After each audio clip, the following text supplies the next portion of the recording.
Hallo, hallo, Holwiefke Nijs met Tammo. Hallo, Goeiedag, hallo. hier met de directeur van mijn theater Don Quixote. Opgericht in 2015. Toen was ik de eerste die een eigen theater had zonder publiek. Het virtuele theater. Rechtstreeks van hier in de Hoeskomer. Het enigste theatertoon in Nederland zonder publiek. En nou doet elk het. Teutje, mijn vrouw, me zegt, du bist in tijd ver vooruit met jou. En ze heeft gelijk. Overal met. Ik mag je nuigen vanmiddag weer in mijn theater. Voor een prachtig programma. Tammo uit Trouwderland komt weer vertellen. Het is muziek weer. Het is geweldig. Ik zou zeggen, vernuiving. Goeiedag even.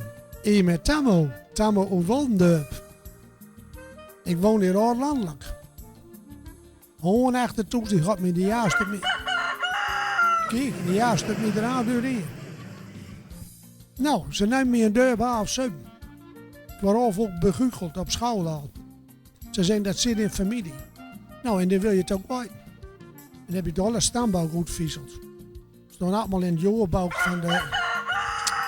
Oh, waar je ook toch zei van. In het joorbouw van de klooster. Dan ben ik kom tot 1250. Mijn familie die woont in Saxemerwal. Dat ligt hier. Saxemerwal, bij Saxem. En dan krijg je toren, zeg maar. Dat ben nou verdronken door met de dollars. En dat was er al mooi. En Pude, zo heette die man. Hij heette eigenlijk Duits. Maar omdat er 14 keurt bij naar, zijn ze in dorp die duwt het wat in de put. En zo werd dat zijn oederagen weer Pude, zeg maar. Al normaal. En die woonde in Spitgate. Met die 14 jong. En hij had geen schuurstein. Dat was niet gebruikelijk in die tijd. Hij zou een schuurstein had en ook nog van steen. En was hij wel steinrijk. Maar het vuur was midden in de kamer. En nou, zonder schuurstein was er altijd dokig. En twee mensen woonden erbij in. Haar hoorde verkaart. Ze halen aan een toestel lopen, zeg maar. Zegen werd duur dan toverpoot. En als zegen rappelde de rij uit den hemel de pude daaraan en smeet op vuur. Zo slecht ging dat. En dat ging toch eerste keer. Dan ruipt ze, ik zal die de prom op neus drukken. Ik zal die botter aan de moorzen smeren. Zo ging dat tot de keer. En ze hadden een bakhemmer stond in elk van komen als de s'nachts zijn deur gaan. En de moorzen deden ze nooit schoonmaken. Want er was geen papier in de tijd. Helemaal niks. Maar Pude had van jongs af aan leert, zeg maar, stief dichtknip. Een soort knipoog, maar dit van achteren, zeg maar. Ik had niet dat rappelt met de raaldeur in, hè. Dan kom naar. Nou. Ja, kom er maar in, hè. Hij kent dan hij onder de deur. Dat eigen dan bruin en blauw. Nou ja, laat hem maar gewoon.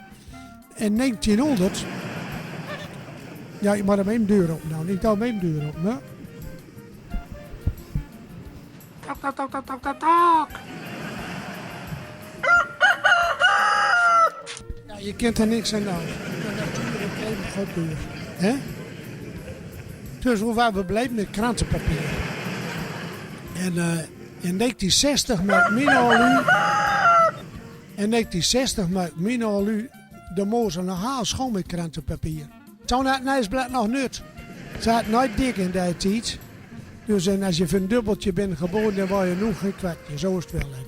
Nou, ja, neem je nooit voorbeeld met mijn hoorn. Maar ja, hou je het erop.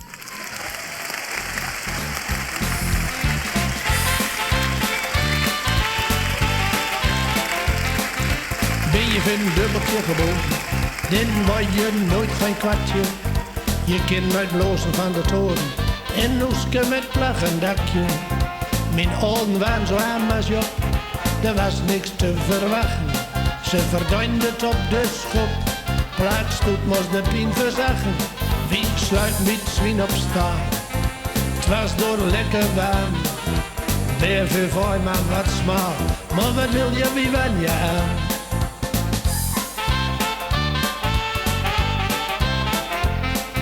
Speelgoud kon je vergeten, dat konden we nooit betonen. Er was maar zuinig te eten, waar moesten we het geld van halen?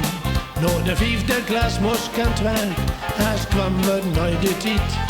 Je vroeg je of hal sterk, waarom mooi naar mijn ander riek? Kwartjes, ik zal het vertellen, zo blij zijn van de toon. Moest er nooit overleven, maar du bist van dubbeltje geboren.